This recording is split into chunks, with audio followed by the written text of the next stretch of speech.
और खैरागढ़ लगातार अपना फैसला सुना रहा है। न्यूज 18 उस फैसले से आपको रूबरू करवा रहा है। तमाम नतीजे सबसे पहले न्यूज 18 मध्य प्रदेश छत्तीसगढ़ आप तक पहुंचा रहा है। 5,000 वोटों से कांग्रेस की प्रत्याशी यशोदा वर्मा आगे हैं। वोटों की गिनती अभी भी लगातार चल रही है। कई राउंड की काउंटिंग अभी भी बाकी है। यशोदा वर्मा आगे चल रही हैं। तकरीबन 5,000 वोटों की लीड इस वक्त कांग्रेस प्रत्याशी यशोदा वर्मा के पास है। न्यूज 18 पर ही उन्होंने काउंटिंग के दिन वो वी फॉर विक्ट्री दिखाया। न्यूज 18 पर ही उन्होंने वोटिंग के दिन वी फॉर विक्ट्री दिखाया था। तब हमारे न्यूज 18 के सहयोगी ने पूछा था क्या वी फॉर विक्ट्री माना जाए, और अब ऐसा लगता है कि उस दिन जो सवाल पूछा गया उसका जवाब आज मिल रहा है। कांग्रेस लगातार बढ़त बनाए हुए 5,000 वोटों से कांग्रेस की प्रत्याशी यशोदा वर्मा आगे हैं। इसके बाद बीजेपी से कोमल जंघेल और फिर नरेंद्र सोनी JCCJ जोगी कांग्रेस।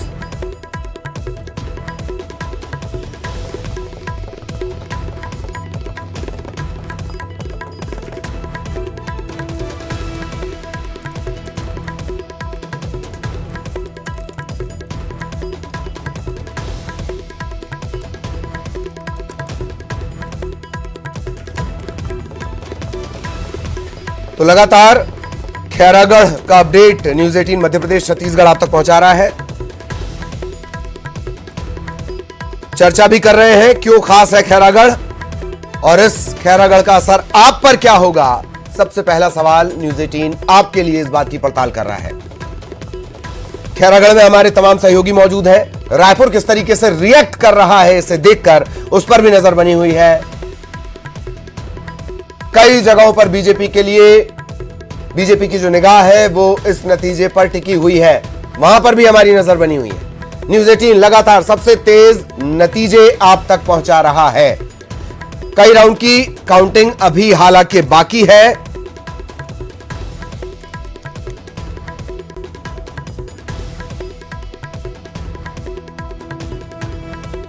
और सबसे पहले न्यूज 18 ने यशोदा वर्मा कांग्रेस की प्रत्याशी, उनसे विस्तार से चर्चा भी की। वो एक्सक्लूसिव बातचीत भी आपको सुनाते हैं। देखिए, यशोदा वर्मा हमारे साथ मौजूद है। कांग्रेस की प्रत्याशी यशोदा वर्मा हमारे साथ मौजूद है। इनसे बात करते हैं।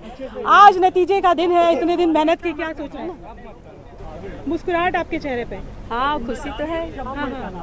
और जीत के खुशी तो वो अलग बात है। और हमें खुशी इस बात की है कि हमारे मुख्यमंत्री माननीय भूपेश बघेल जी और माननीय मोहन मरकाम जी और पूरा मंत्रिमंडल, प्रभारी मंत्री जी सब हमारे साथ है। पूरा विधायकगण और खैरागढ़ विधानसभा की हर एक जनता का आशीर्वाद है, उनका सपोर्ट है, तो हम खुश है और आगे भी भारी बहुमत से जीत। डर नहीं लग रहा है क्योंकि ये साख का सवाल भी है कांग्रेस पार्टी का। खुद मुख्यमंत्री भूपेश बघेल लगातार जो है वो मैदान पर उतरे थे।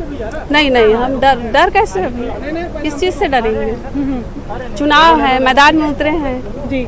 सुबह की शुरुआत कैसे की आपने? और अब बाकी लोग तो पहुंच चुके हैं, आप अभी तक पहुंची नहीं थी? हाँ, मैं सुबह पहले मंदिर गई थी। आज वहाँ मंदिर सबसे पहले तो आप सभी को हनुमान जयंती की शुभकामनाएं देती हूँ। सबसे पहले मैं हनुमान जयंती गई पूजा करने के लिए, फिर दंतेश्वरी मंदिर गए, फिर सिंगारपुर का हनुमान मंदिर गए, गणेश भगवान की पूजा। तो आपको लगता है कि आज हनुमान जी की कृपा आप पर होगी? बिल्कुल होगी, और शुरू से हनुमान जी की कृपा आगे भी हमारे साथ है। हनुमान जी की कृपा हमारे साथ रहेगी।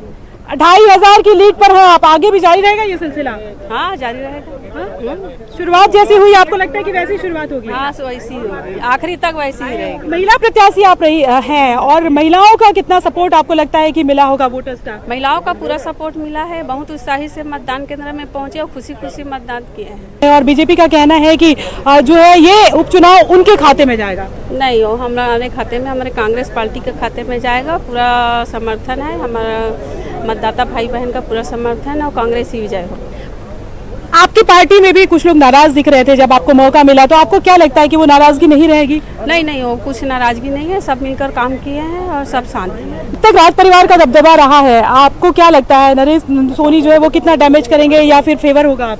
नहीं, नरेंद्र सोनी तो कोई डैमेज नहीं करेंगे और राज परिवार में हम समर्थन दिए हैं, सब साथ दिए हैं। जो सिंपैथी वोटर्स भी होते हैं ना, सिंपैथी वोट जो होते हैं, जो अब तक की अगर हम बात करें तो देवेंद्र सिंह के, तो आपको क्या लगता है कि वो क्यों आपकी तरफ अगर आएंगे? अगर राज परिवार और जोगी कांग्रेस वाले ने पूरा सीएम के साथ में अपना समर्थन दिया है और अपने कांग्रेस पार्टी के लिए काम किया है और कांग्रेस पार्टी को समर्थन दिया है। जिला बनाने का ऐलान का फायदा मिल रहा है आपको? हाँ बिल्कुल मिल रहा है। तो अभी से आप ऐलान मान के चले कि जिला? हाँ, जिला तो बनेगा ही। जिला तो तो ममता के धड़ाधड़ सवाल और यशोदा वर्मा, अब राजनीतिक प्रोफाइल उनका तेजी से बढ़ता और विस्तार पाता हुआ। बहरहाल कोमल जंगील से भी हमने बातचीत की, वो भी सुनवाते हैं। कर रहे हैं आप? बहुत अच्छा महसूस कर रहा हूँ। रिजल्ट अपने पक्ष में आएगा। भारतीय जनता पार्टी के पक्ष में वातावरण है, जनता का समर्थन और आशीर्वाद मिला है। कांग्रेस ने जो घोषणा पत्र बनाया था, खासतौर पर अगर हम बात करें, और उसमें ये कहा है कि 24 घंटे के अंदर यदि यशोदा वर्मा जीतती है, 24 घंटे के अंदर खैरागढ़ को जिला बना दिया जाएगा। आपको क्या लगता है कि ये दाव कितना काम कर पाएगा? और ये भी देखा गया था कि बीजेपी जरा प्रेशर में आ गई थी उस समय। नहीं, वो तो घोषणा है, चुनावी घोषणा है। रिजल्ट के बाद स्पष्ट हो जाएगा कि उनके असर हुआ कि नहीं। तो ठीक है, चुनाव के पहले तमाम पार्टियां दावा करती हैं, लेकिन अगर हम बात करें, अब चूंकि थोड़ी देर है और 2 बजे तक तो स्थिति स्पष्ट भी हो जाएगी, क्यों आपको लगता है कि बीजेपी जो है इस चुनाव का जो रण है वो जीतेगी? बीजेपी चूँकि सरकार का यहाँ पे खिलाफ में वातावरण है, घोषणाएं करते जाता है लेकिन काम करता नहीं। दूसरा, अभी जो मतदाताओं को जो खरीदने का जो काम किया, उससे जनता में एक अलग ही वातावरण बना कि खैरागढ़ के जनता को विकास नहीं देना चाहता। खैरागढ़ की जनता, खैरागढ़ के गांव, खैरागढ़ शहर का कांग्रेस सरकार विकास करना नहीं चाहता, बल्कि चुनाव समय आकर के शराब पैसा बांट करके चुनाव जीतना चाहते हैं। इसका जरूर रिएक्शन खैरागढ़ विधानसभा में हुआ है। 40 स्टार प्रचारक झोंक दिए सर आपने, बाहर से भी बुलाए। शिवराज सिंह चौहान भी यहाँ पर आए हुए थे, जितनी ताकत बीजेपी लगा सकती थी लगाए थे एक उपचुनाव के लिए। क्या एक बड़ी प्रतिष्ठा भी दांव पर लगी हुई है पार्टी की? देखिए, भारतीय जनता पार्टी है और भारतीय जनता पार्टी संगठन की पार्टी है। छोटा हो या बड़ा चुनाव हो, चाहे उपचुनाव हो या मुख्य चुनाव हो, हमारे नेता लोग मार्गदर्शन करने एक दूसरे विधानसभा में जाते हैं। इसी परंपरा को निर्वहन करने के लिए हमारे नेता, हमारे प्रदेश के और देश के, जो मध्य प्रदेश के हमारे आदरणीय शिवराज सिंह जी चौहान और प्रहलाद पटेल जी, केंद्रीय आदरणीय मंत्री जी यहाँ पहुँचे थे और हमको मार्गदर्शन करे और लोगों को अपना बात रख करके भारतीय जनता पार्टी के पक्ष में प्रचार किया। कोमल जंगील जो है, मतलब आप काफ़ी पुराना चेहरा भी है, कई बार दाव लगाया पार्टी ने आप पर। इस बार क्या लग रहा है कि अगर ये दाव जो है वो खाली चला गया तो क्या इस तरह की घबराहट है या फिर क्या? मुझे कोई घबराहट नहीं है। मैं भारतीय जनता पार्टी का एक छोटा सा कार्यकर्ता। तो अब धीरे धीरे वक्त आ गया है और बारीक इसके विश्लेषण का, और धीरे धीरे ये वक्त इसी तरीके से आगे बढ़ेगा। लेकिन खास मेहमान अनुराग सिंह साहब हमारे साथ जुड़े हुए हैं, बीजेपी के नेता, उनका बहुत बहुत स्वागत। ममता लगातार हमारे साथ बनी हुई है, ममता के पीछे एक भीड़ भी आपको नजर आ रही होगी। भीड़ के घटने और बढ़ने के सिलसिले अब धीरे धीरे बढ़ेंगे। रायपुर से भी एक खास मेहमान भी हमारे साथ जुड़ेंगे, वरिष्ठ सहयोगी भी हमारे साथ जुड़ेंगे, उनसे हम और बारीक जानकारी इस खासियत को लेकर, इस चुनाव की, खैरागढ़ की खासियत को लेकर आगे चर्चा करेंगे। अनुराग जी आपके पास आऊंगा, लेकिन ममता पहले आपके पास क्या अपडेट, और आपके पीछे एक अच्छा खासा जमावड़ा भी नजर आ रहा है। ममता, खिलाएंगे, मिठाई खिला रहे बोल। ये देखिए, कांग्रेस पार्टी के जो कार्यकर्ता है वो यहाँ पे इकट्ठे होने लग गए हैं, और आप देख सकते हैं कि हनुमान जयंती है, क्योंकि ज्यादातर लोगों का व्रत रहता है, इसलिए मिठाई के रूप में ये लोग जो है यहाँ पर केला लेके आए हुए हैं और एक दूसरे को केला खिलाकर मुंह मीठा करा दिलचस्प नजारे जो है वो चुनाव में दिखाई देते हैं। इनसे बात करते हैं, क्या मिठाई नहीं खिला रहे आप लोग? नहीं, मिठाई के बदले हम फल खिला रहे हैं, ताकि हमारे भूपेश कक्का हर किसानों को समृद्ध बना रहे हैं, उन्नत बना रहे हैं और सबको आगे बढ़ा रहे हैं। हनुमान जयंती में इस तरह से मुंह मीठा कर रहे हैं? हाँ, हनुमान जयंती में हम लोग यहाँ पर फल से मुंह मीठा कर रहे हैं। अच्छा, ये कांग्रेस पार्टी लीड में चल रही है, खुशी है? बहुत, बिल्कुल बिल्कुल बिल्कुल। आप देख रहे हैं इतने धूप में खड़े, उसके बाद भी चेहरे में देखिए कितना चमक है लोगों में। निश्चित रूप में भूपेश सरकार को लोग पसंद कर रहे हैं, और जैसे कहा था भूपेश जी ने कहा था कि ये तो अभी तो सेमीफाइनल है, अभी फाइनल बाकी है, और इसका रिजल्ट देख रहे हैं कितने बढ़िया से लोग आगे बढ़ रहे हैं। धन्यवाद। देखिए भाई लोग कितना फल और अंगूर और फल लोगों को मीठा कर रहे हैं। आप देखेंगे केले और अंगूर से मुंह मीठा कराया जा रहा है, और जैसे जैसे ये कांग्रेस लीड पर आ रही है वैसे वैसे यानी मुंह मीठा करने का तरीका निकाल लिया है कि आज व्रत है तो कैसे किया जाए। तो यहाँ पर केला लगा हुआ है, केला वाले को भी अगर बात करें तो उनको भी खुशी होगी कि कम से कम आज जो है वो व्यापार अच्छा होगा। एक बार फिर हम दोनों के बाद बात करते हैं। ये बताइए कि लेकिन जल्दबाजी है, नहीं लगता आपको? अरे जल्दीबाजी काहे का, हम लोग चुनाव जीत चुके हैं। बस एक अब चर्चा चल रहा है क्योंकि भूपेश बघेल जी ने जिस दिन जिले की घोषणा की थी उसी दिन चुनाव हम लोगों ने जीत लिया।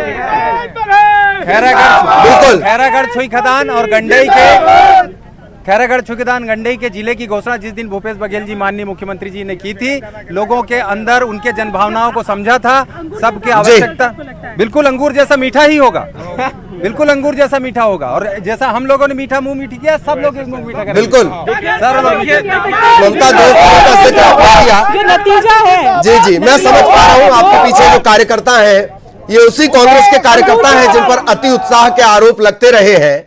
ममता ने दो फलों का जिक्र किया, एक है अंगूर, तो किसके अंगूर मीठे हैं और किसके अंगूर खट्टे निकलेंगे, थोड़ा इंतजार कर लेना चाहिए।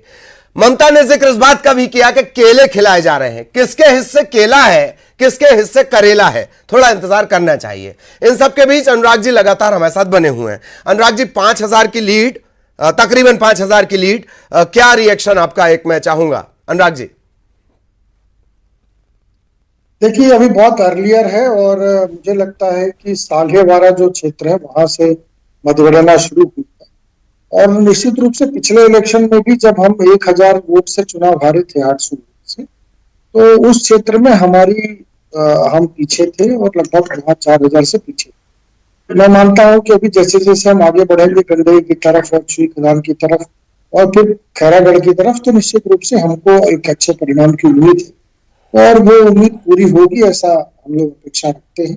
लेकिन कुल मिलाकर मैं ये कहूंगा कि कांग्रेस ने पूरी ताकत झोंकने के बाद जो परिणाम और जो अपेक्षा थी उनको, उसके बारे में तो उनको आकलन हो गया होगा कि किस प्रकार की स्थिति जनता के बीच में कांग्रेस की अब निर्मित हो चुकी है। और यही कारण है कि मुख्यमंत्री जी हर 5 किलोमीटर में सभा ले रहे थे, 5 दिन वहां पर डेरा जमाए हुए थे, सारे मंत्री 50 विधायक, एक छोटे से कार्यकर्ता हमारे कोमल जंघेल जो किसान नेता है उसको हराने के लिए वहां डटे हुए। नहीं तो सारे कवायदों के बाद यहाँ थोड़ा रुकना होगा। अब स्थिति ये है। जी आपके छोटे से कार्यकर्ता जिन्हें आप कह रहे हैं वो लगातार आप उन पे तीसरी या चौथी बार आपने भरोसा जताया, तो छोटे से कार्यकर्ता, ठीक आपकी अपनी व्याख्याएं हो सकती हैं, पर उन छोटे से कार्यकर्ता के साथ आपके हिसाब से बड़े बड़े नाम थे जो चुनावी प्रबंधन के मास्टर्स माने जाते हैं। केंद्रीय मंत्री आए, मुख्यमंत्री आए, उन्होंने पूरी ताकत झोंकी थी, ये तो मानेंगे आप अनुराग जी? देखिए कोई भी इलेक्शन होता है उसमें स्टार प्रचारकों की एक श्रेणी रहती है और स्टार प्रचारकों को आमंत्रित किया जाता है। और मैं आपको बता दूं कि ये शिवराज सिंह चौहान जी या प्रहलाद पटेल जी, ये 2 प्रमुख नेता इस चुनाव में इन्वॉल्व हुए थे जी। ये बिल्कुल जो खैरागढ़ से लगा हुआ जो मंडला क्षेत्र है जी, ये मध्य प्रदेश का बॉर्डर है और प्रहलाद जी तो वहां से सांसद भी रहते हैं, तो निश्चित रूप से वो उनका क्षेत्र भी है, पड़ोस का एरिया था, तो हमको सहयोग करने के लिए और स्टार प्रचारक के नाते वो आमंत्रित थे। लेकिन प्रश्न यहाँ पर उसका नहीं है कि स्टार प्रचारक कौन था, प्रश्न ये है यदि मुख्यमंत्री को 5 दिन डेरा जमाना पड़ जाए और हर 5 किलोमीटर में 27 सभाएं करनी पड़ जाए, तो आप ये समझ लीजिए कि उनकी दशा और दिशा की क्या स्थिति थी। और 50-50 विधायकों ने डेरा जमा दिया, यहाँ सारे मंत्रीगण यहाँ लग गए, प्रशासनिक मशीनरी का दुरुपयोग हुआ। नहीं तो ये पूरी जो अनुराग जी ये बात सही है आपकी, जमावट की बात आपने सही कही। तेलंगाना का चुनाव मुझे याद है, नगर निगम का चुनाव था, उसमें केंद्रीय गृह मंत्री को आना पड़ा, बड़े बड़े दिग्गजों को आना पड़ा, निगम का वो चुनाव था। 2 बेहद खास मेहमान, एक बेहद खास मेहमान और एक वरिष्ठ सहयोगी, उनसे भी आपको तारुफ करवा दें। अजय साहू साहब, आप कांग्रेस के नुमाइंदा, आप हमारे साथ जुड़े हुए हैं। अभिषेक शुक्ल हमारे वरिष्ठ सहयोगी, वो भी हमारे साथ जुड़ गए हैं। और अभिषेक अब चूंकि आ गए हैं तो और बारीक हम इस विश्लेषण को लेकर जाएंगे। अभिषेक जी, सबसे पहले आपका सवाल, आपके पास ही मैं सवाल के साथ कि क्या बीजेपी को अभी भी भरोसा है, तकरीबन 4 राउंड की काउंटिंग, और अभी भी भरोसा है बीजेपी को कि हमारे कई लीड वाले इलाके अभी बाकी हैं। दूसरी तरफ कांग्रेस केले और अंगूर बांटने लगी है, तो क्या इतनी जल्दी केले और अंगूर बांटने का वक्त आ गया है या थोड़ा और इंतजार किया जाए? अभिषेक जी। बिल्कुल ललित, देखिए सबसे खास बात यह है कांग्रेस के उत्साह के पीछे उनका एक तो एग्जिट पोल और या विशेषज्ञों की जो एक अनुमान था वो है कि कांग्रेस इसमें जीत ले जाएगी, खैरागढ़ को निकाल ले जाएगी, क्योंकि जिला का जो दांव था वो यहाँ पर चलता नजर आ रहा है। शुरुआती तौर पर बढ़त भी कांग्रेस को यहाँ पर मिल रही है। जहाँ तक अनुराग जी की बात करें, बीजेपी का अभी भी वहाँ पर उम्मीद बनी हुई है। इसके पीछे वजह यह है कि पिछली बार जो चुनाव था मात्र 870 वोट से कोमल जंघेल हारे थे, इसीलिए बीजेपी भी उम्मीद लगा कर रखी है कि शायद जो 14 राउंड होने हैं वहां पर आखिरी राउंड तक वो हो सकता है वोटों का प्रतिशत और उनके पक्ष में जाए, वोट और उनके पक्ष में जाए, जहां से अनुराग जी जिक्र भी कर रहे थे। तो अभी बहुत जल्दबाजी होगी, हालांकि कुछ भी कहना, दोनों की अपनी अपनी उम्मीदें हैं। लेकिन उस इलाके की अगर हम बात करें ललित, पूरे खैरागढ़ इलाके की, शहरी इलाकों में, ग्रामीण इलाकों में जिले का जिक्र तो जरूर था, और हर 10 कदम पे या कहा जाए हर 1 किलोमीटर के अंदर जो सबसे बड़ा पोस्टर या सबसे फोकस कांग्रेस का था जिला बनाने पर ही था कि 16 तारीख को नतीजे आएंगे और 17 तारीख को जिला बन जाएगा। तो ये दाव था और बीजेपी भी मान के चल रही थी ये बड़ा दाव है, इसलिए बीजेपी ने पूरे चुनाव में इसका काउंटर करने की कोशिश भी की थी। उम्मीदें दोनों अभी बनाकर रखे हुए हैं और इसका सबसे बड़ा कारण यही है, पिछली बार जो थे नतीजे आए थे बहुत कम मार्जिन से, यहाँ पर हार जीत का अंतर था। सबसे आश्चर्य की बात यह है कि जो जीत जिस पार्टी को मिली थी जो कि कांग्रेस को, वो इस बार दौड़ में नहीं है, और कांग्रेस जो तीसरी नंबर पर पिछली बार थी वो फिलहाल सबसे आगे चल रही है। ये दिलचस्प पहलू है ललित, वाकई ये दिलचस्प पहलू है। और अभिषेक जी के सवाल जवाब भी रहेंगे नेताओं से। इन सब के बीच एक दिलचस्प हेडलाइन का मैं जिक्र कर दूं। छत्तीसगढ़ में आज फिर बदलेगा मौसम, रायगढ़, जांजगीर, गरियाबंद से लगे इलाकों में होगी बारिश, पर रायपुर में गर्मी से राहत नहीं। ये हेडलाइन अपन 2 बजे इस हेडलाइन पर भी चर्चा कर सकते हैं।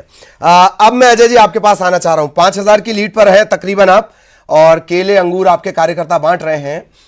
क्या मानकर चल रहे हैं आपके आज हनुमान जी का आशीर्वाद तय है? निश्चित तौर पर ललित जी, आज हनुमान जयंती का शुभ अवसर है। मैं सबसे पहले आपके चैनल के माध्यम से पूरे प्रदेशवासियों को हनुमान जयंती की बधाई दूंगा। ट्रबल शूटर भगवान हनुमान जी का आशीर्वाद निश्चित तौर पर यशोदा वर्मा और कांग्रेस पार्टी के ऊपर है। खैरागढ़ की जनता ने भूपेश बघेल जी के चेहरे पर कांग्रेस पार्टी के 3.25 साल के कार्यकाल पर मुहर लगाई है। जो रिजल्ट आ रहे हैं, जो परिणाम पहले राउंड से आ रहे हैं, हमारी बढ़त लगातार बनी हुई है और हमें पूरी उम्मीद है कि 21 राउंड तक हमारी बढ़त बरकरार रहेगी। इस प्रदेश के अंदर मुख्यमंत्री बनने के बाद में माननीय भूपेश बघेल जी ने जो काम किए हैं, गांव, गरीब, मजदूर, किसान को फोकस करके हमने जो योजनाएं बनाई है, उस योजना के ऊपर छत्तीसगढ़ की जनता ने विभिन्न चुनावों में जितने भी उपचुनाव हुए हैं उसमें हमें सर्टिफिकेट दिया है, जनादेश के माध्यम से मुहर लगाई है, हमारे कामकाज पे मुहर लगाई है, पंजाब छाप के निशान पर मुहर लगाई है। ये संतुष्टि दर्शाती है कि छत्तीसगढ़ की जनता माननीय मुख्यमंत्री भूपेश बघेल जी की सरकार के कामकाज से संतुष्ट है। जी जी हाँ, एक बड़े हैरत की बात है कि जो ट्रबल शूटर भगवान है और वो जिनके भक्त हैं, उन प्रभु श्री राम की कृपा ज्यादातर राज्यों में बीजेपी के साथ रही है। देखिए ललित जी, भारतीय जनता पार्टी जो है वो प्रभु राम का इस्तेमाल वोट पाने के लिए करती है। प्रभु राम पे आस्था हमारी भी है, हम भी प्रभु राम को मानते हैं। छत्तीसगढ़ के भाषा है प्रभु राम, छत्तीसगढ़ की संस्कृति में रचे बसे हैं। सुबह जब हम उठते हैं तो राम भगवान का नाम लेते हैं, रात को जब सोते हैं तो राम भगवान का नाम लेते हैं। छत्तीसगढ़ की संस्कृति में भांचा माना जाता है प्रभु राम को, और छत्तीसगढ़ में कोई भी मामा अपने भांचे से पांव नहीं छुआता है, चाहे कितना भी छोटा भांचा होगा, उसको भगवान राम की प्रतिमूर्ति समझकर उसके अंदर भगवान राम को मान करके हम लोग भांचा जो होता है उसका पांव छूने का काम करते हैं। और इसी प्रदेश के अंदर में जो भारतीय जनता पार्टी है वो प्रभु राम के नाम से वोट लेने का जो काम करती है, उनकी 15 वर्षों तक सरकार रही। 14 वर्ष के वनवास कार्यकाल में उनका जो 10 वर्ष का समय था वो इसी छत्तीसगढ़ में गुजरा, लेकिन डॉक्टर रमन सिंह जी की सरकार ने कोई भी ऐसा काम नहीं किया जो ये दर्शाए कि उनकी आस्था प्रभु राम के प्रति है। वो तो हमारी सरकार आने के बाद हमने उनकी स्मृतियों को संजोने का काम किया, राम वन पथ गमन बनाने का काम किया, और पूरे विश्व में इकलौता जो मंदिर है माता कौशल्या का, वो भी छत्तीसगढ़ में ही है। हम तो पूरे देश के लोगों को आमंत्रित करते हैं कि आप छत्तीसगढ़ आएं और कौशल्या माता का दर्शन करें। तो राम भगवान जो है वो हमारे लिए वोट बटोरने का काम नहीं करते, हमारी आस्था के केंद्र हैं, हमेशा रहेंगे, हमारी संस्कृति में है। लेकिन वोट लेने जब हम जाते हैं तो हम जनता के मुद्दों पे बात करते हैं, छत्तीसगढ़ मॉडल की बात करते हैं। छत्तीसगढ़ में किस तरीके से गांव गरीब मजदूर किसान को हमने उनके जीवन स्तर को उठाने का काम किया, हम इसकी बात करते हैं। किस तरीके से इस देश के आजादी के बाद से कोई किसी भी सरकार ने पहले टेन्योर में 3.25 साल में 86 तहसीलों का निर्माण इस देश की आजादी के बाद नहीं किया। वो काम अगर इस देश में किसी ने किया है तो माननीय भूपेश बघेल जी ने किया है। भूपेश है तो भरोसा है, जो स्लोगन छत्तीसगढ़ का जो मतदाता है, छत्तीसगढ़ के जो लोग हैं, वो लोग जो कहते हैं कि भूपेश है तो भरोसा है, इसी भरोसे पर मुहर लगी है। और ये जो चुनाव है 3.25 साल के चौथे जो उपचुनाव है, उसमें ये सर्टिफिकेट जनता ने हमारी सरकार को दिया है। जी जी, वैसे माता कौशल्या का जिक्र हुआ तो वैद्यराज सुषेण का भी जिक्र करना होगा। लंका के वो वैद्यराज थे और उन्होंने उपचार भी किया, संजीवनी से उपचार होगा ये भी बताया। उसके बाद प्रभु श्री राम से उन्होंने पूछा कि मैं कहाँ रहूं, अब लंका से तो आप मुझे उठाकर ले आए हैं। तब प्रभु श्री राम ने कहा कि आप मेरे ननिहाल की तरफ यानी छत्तीसगढ़ चले जाइए। वो भी जुड़े हुए हैं छत्तीसगढ़ से। बहरहाल अभिषेक जी, आपका कोई सवाल प्लीज। बिल्कुल, अनुराग जी से मैं सवाल जरूर करना चाहूंगा। अनुराग जी, खैरागढ़ क्योंकि पूर्व मुख्यमंत्री रमन सिंह के प्रभाव वाला इलाका माना जाता है, वो अपना ननिहाल भी उसे कहते हैं, और यही वजह है कि बहुत ज़्यादा सक्रिय रहे। और दरअसल जो केंद्रीय मंत्रियों का दौरा या मुख्यमंत्री शिवराज सिंह का दौरा था, वो कुल मिलाकर रमन सिंह के प्रभाव को यहाँ पर दिखा रहा था। अनुराग जी, उसके बावजूद क्या वजह आपको लग रही है कि अगर आप लोग वहाँ पर पिछड़ते दिख रहे हैं तो क्या राज्य सरकार का जिला वाला दाव वहाँ पर काम आया, या जैसा कि कांग्रेस कह रही है कि प्रभाव लगातार सिमटता जा रहा है? 3 साल में ये बहुत अच्छी खबर कहीं से भी आप लोगों के लिए नहीं आई। देखिए, ये चुनाव वास्तव में महत्वपूर्ण चुनाव है और हम लोग ये मानकर ही इस चुनाव में पूरे कार्यकर्ता और सारे नेताओं ने अपना दमखम लगाया था और विश्वास भी था। और आप देखिए कि उसका परिणाम देखने को मिला। परिणाम ये देखने को मिला कि भूपेश बघेल जी की कांग्रेस सरकार की जितनी योजना है, उन्होंने जमीन पर घुटने टेक दी और कोई भी उनके दाव, जितनी चाहे वो गोधन न्याय योजना हो, चाहे राजीव गांधी न्याय योजना हो, सारी योजना फ्लॉप शो साबित हुई। और कहीं ना कहीं उसको लेकर जनता के मन में एक गुस्सा दिखाई पड़ा और इसलिए कांग्रेस को मजबूर होकर जिले का दाव खेलना पड़ा। और आप देखेंगे कि सारे पोस्टर्स खैरागढ़ के अंदर जो कांग्रेस के वो सिर्फ ये बता रहे थे कि हम 24 घंटे के बाद जिला बनाए। तो आप ये मान के चलिए, जब इनके प्रभाव के जब दावे निष्प्रभावी हो इस प्रकार के वादे करते हैं, तो मुझे लगता है कि ये वादा इन्होंने फिर से एक बार प्रयास किया है खैरागढ़ की जनता के सामने। लेकिन अब जनता के सामने बहुत स्थिति स्पष्ट है और मुझे लगता है कि आने वाले समय में ये जानकारी मिल जाएगी कि निश्चित रूप से बीजेपी वहां पर लीडिंग स्थिति में दिखाई पड़ने वाली। जी जी, अभिषेक जी, आपके सवाल से पहले एक सवाल। अनुराग जी, आपने जिक्र किया गोधन न्याय योजना का। पड़ोसी राज्य को गोधन न्याय योजना के प्रॉफिट को देखते हुए पड़ोसी राज्य ने उसका ऐलान किया कि वो उसे अपने यहाँ अपनाएगा। प्रधानमंत्री ने भले ही किसी का नाम का जिक्र ना किया हो, पर उत्तर प्रदेश की कैंपेनिंग के दौरान उन्होंने ये कहा कि गोधन न्याय योजना, शब्द इधर उधर हो सकते हैं पर वहां पर भी उन्होंने गोधन न्याय योजना का जिक्र किया। आप कह रहे हैं कि फ्लॉप है। देखिए, जिस योजना का कोई लेखा जोखा ना हो और पूरे तरीके से यदि आप देखेंगे कि 100 करोड़ रुपए आज तक की गोबर क्रय हुआ, लेकिन 100 करोड़ रुपए का विज्ञापन छपा अंग्रेजी अखबारों में, तो इससे कोई योजना पॉपुलर नहीं हो जाती। जब तक कि धरातल पर वो योजना क्रियान्वित होते हुए न दिखे और उसका लाभ आम जनता को न मिले, तो निश्चित रूप से ये औंधे मुंह गिर रही है। और यही कारण था कि इस चुनाव में उनके योजनाएं नहीं चल पाई। सारी योजनाओं को का पलटवार जनता की तरफ से हुआ और इसलिए मजबूर होकर कांग्रेस ने जिले का दांव खेला, नहीं तो उसके अलावा इनके पास कोई हथियार नहीं था। जिले का दांव खेलने के बाद इनके कार्यकर्ता इस स्थिति में आए कि वो जनता के सामने जा पाए, नहीं तो उससे पहले तो ये मुंह दिखाने की स्थिति नहीं थी उनकी। और ये एहसास कांग्रेस के नेतृत्व को भी हुआ है, आम जनता को भी है। और आने वाले समय में एक तरीके से चुनाव की पृष्ठभूमि लिखी जा रही है कि आने वाले समय में इनकी सारी योजनाएं फ्लॉप है। और अब जनता को ये समझ में आ चुका है कि 4 वर्ष बीत गए, इन्होंने जो कहा था वो नहीं किया, जो एक तरीके से छला गया है जनता को, चाहे वो जिले के नाम पर चाहे अन्य मुद्दों पर, वो पूरी तरीके से फ्लॉप है। जी जी जी, अभिषेक जी प्लीज। बिल्कुल अनुराग जी, सियासी दांव है जिला वाला, और हर राजनीतिक दल इस प्रकार के दांव चलता ही है। और ये अलग बात है कि ऐसा पहला कुछ उपचुनाव देखने को मिला जिसमें घोषणा पत्र जारी करना पड़ गया। अजय जी, क्या बाकी जो उपचुनाव हुए उससे वाकई ये टफ था? घोषणा पत्र आप लोगों को लाना पड़ा, जिला का वहां पर जिक्र करना पड़ा। देखिए अभिषेक जी, हमने 3.25 साल में छत्तीसगढ़ की जनता के लिए जो जो काम किए थे, उन योजनाओं को लेकर के, हमारी सरकार के कामकाज को लेकर के हम जनता के बीच गए। माननीय मुख्यमंत्री भूपेश बघेल जी के चेहरे पर जो विश्वास है, जो भरोसा प्रदेश के लोगों को है, उस चेहरे को लेकर के गए। और भारतीय जनता पार्टी के जो स्टार प्रचारकों का जिक्र हो रहा था, उसमें से एक केंद्रीय मंत्री आते हैं छत्तीसगढ़ प्रचार करने और कहते हैं कि अगर किसानों को 2540 रुपए का भाव दिया, किसानों की जेब में पैसा डाला, तो छत्तीसगढ़ जो है वो कंगाली के कगार पर आएगा। जबकि सच्चाई ये है कि अपने चंद पूंजीपति मित्रों को लाभ पहुंचाने के लिए केंद्र की जो सरकार है वो कर्ज पे कर्ज ले रही है। तो हम आप लोगों के लिए बाकी उपचुनाव ज्यादा टफ था, क्योंकि जिला का जो है जिक्र बार बार करना पड़ा, लगातार मुख्यमंत्री को वहां पर मेहनत करनी पड़ी, हर 10 कदम पे जिले वाला पोस्टर नजर आया। देखिए अभिषेक जी, हर चुनाव जो होते हैं वो गंभीरता पूर्वक लड़े जाते हैं। हर चुनाव जो होते हैं वो महत्वपूर्ण होते हैं।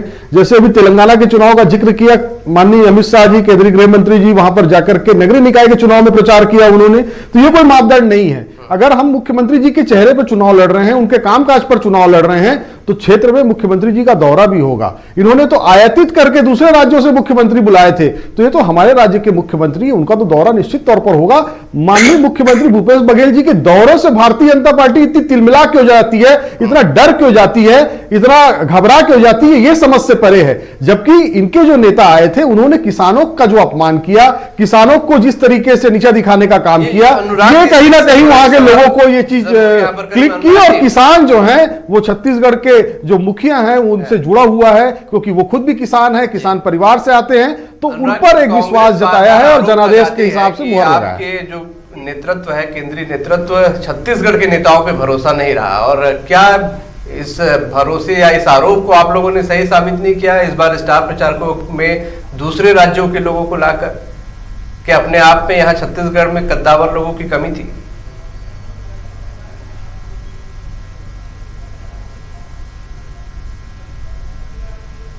वो बिल्कुल गलत बयानी कर रहे हैं। बिल्कुल भी इस प्रकार का बयान माननीय प्रहलाद पटेल जी ने नहीं, और उन्होंने जो भी बयान दिया था वो छत्तीसगढ़ में जो 4 साल में इसको कर्जे का गढ़ बनाया गया, उस पर उन्होंने प्रतिक्रिया की थी कि भारतीय जनता पार्टी ने 15 साल में मात्र 16,000 रुपए कर्ज का आंकड़ा था, और आज सिर्फ 4 साल के अंदर अंदर यदि 70,000 करोड़ रुपए कर्जा छत्तीसगढ़ के ऊपर है, तो ये बहुत ही गंभीर स्थिति है। 40,000 रुपए प्रति व्यक्ति के ऊपर कर्ज है, इस पर उन्होंने ध्यान आकृष्ट किया था। अब वो उसको किसान से अनुराग जी, एक छोटी टिप्पणी उस पर भी कि बाहर से नेताओं को बुलाना पड़ा, कांग्रेस जो आरोप लगाती रही कि छत्तीसगढ़ के नेताओं पर मैं उस पर आ रहा हूँ। जी मैं आ रहा हूँ। देखिए, सबसे बड़ी बात ये, मैंने शुरू में ही कहा, एक स्टार प्रचारक, और इसलिए चूंकि मंडला जिला खैरागढ़ से लगा हुआ था, वहां पर प्रहलाद पटेल जी आते हैं, खुद शिवराज जी बघेल के मुख्यमंत्री हैं, तो निश्चित रूप से इन दोनों नेताओं का सभा हमने अपेक्षा रखी थी और हुआ वहां पर। और दूसरा मैं एक और करेक्ट कर दूं आपको कि प्रहलाद पटेल जी जल संसाधन के मंत्री हैं, जल विभाग के मंत्री हैं। छत्तीसगढ़ के अंदर इसी सरकार ने 1,000 करोड़ रुपए लैप्स कर दिया, जो गांव में नल के माध्यम से जो पानी सप्लाई होना था, हर घर के अंदर पानी सप्लाई होना था, उसको लैप्स कर दिया, उसका घोटाला कर दिया। तो वो भी एक विषय था जिसको लेकर हम प्रहलाद पटेल जी को यहाँ पर अपेक्षित, हालांकि खैरागढ़ क्षेत्र में ही कई गाँव जी उनको जल पर बात करनी थी, वो धान पर बात करके चले गए। और ठीक है, क्या बोला गया क्या नहीं, पर उसका नुकसान कहीं ना कहीं नजर आया। ठीक है अनुराग जी, वक्त बहुत कम बचा है, ऑलरेडी एक्सेस चल रहा है मामला। बहुत बहुत शुक्रिया, आप सभी का बहुत बहुत शुक्रिया। ये आप जुड़े, ये चर्चा हुई, सार्थक चर्चा हुई, और इस सार्थक चर्चा के दौरान 6,603 वोटों से आगे कांग्रेस प्रत्याशी यशोदा वर्मा। लगातार सबसे पहले न्यूज 18 मध्य प्रदेश छत्तीसगढ़ आपको अपडेट दे रहा है। इसी तरीके से अपडेट का ये सिलसिला चलता रहेगा। सब जगह न्यूज 18 देखा भी जा रहा है, वो तस्वीरें भी आपको हमने दिखाई किस तरीके से लोग अपडेट देखना चाह रहे हैं, और इस फैसले का हर पहलू हम आपको समझाएंगे।